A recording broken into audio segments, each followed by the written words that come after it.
Et coucou, allez c'est parti, on va tester ensemble la nouvelle mousse auto-bronzante. Let's go!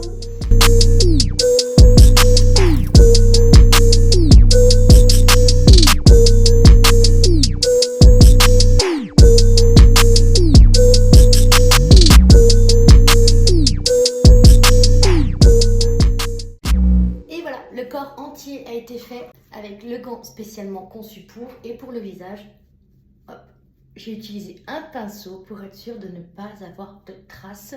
On peut faire pareil pour les mains, utiliser le pinceau pour les mains. J'ai tenté avec le gant. On verra bien ce que ça va donner. Oh, je suis très rouge, ça. On pose la mousse auto-bronzante sur un corps lavé, une peau exfoliée et parfaitement séchée. D'ailleurs, j'ai fait l'exfoliant pour le visage, j'ai frotté peut-être un petit peu fort. Bon. On se retrouve d'ici 24 heures pour voir les résultats. Mais bon, quand je vois mon visage, je me dis que c'est plutôt pas mal. C'est parti!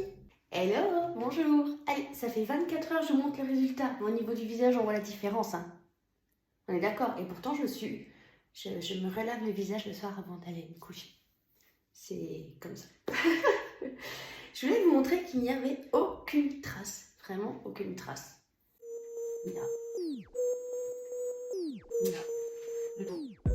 Il n'y a pas de traces. Vous voyez pas mes jambes, mais au niveau des jambes, même c'est pareil.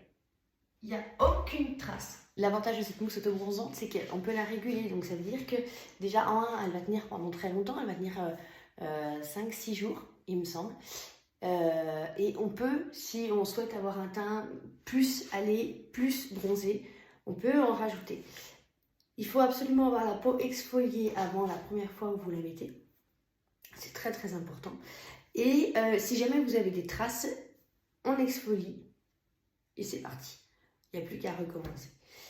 Je vous mettrai tous les liens dont vous aurez besoin. N'hésitez pas à me dire si cette petite vidéo vous a plu. N'hésitez pas à me dire si vous voulez d'autres vidéos dans ce style, avec un outfit ou quelque chose comme ça. Et puis je vous retrouve pour la prochaine vidéo. N'hésitez pas à s'abonner et à en parler autour de soi.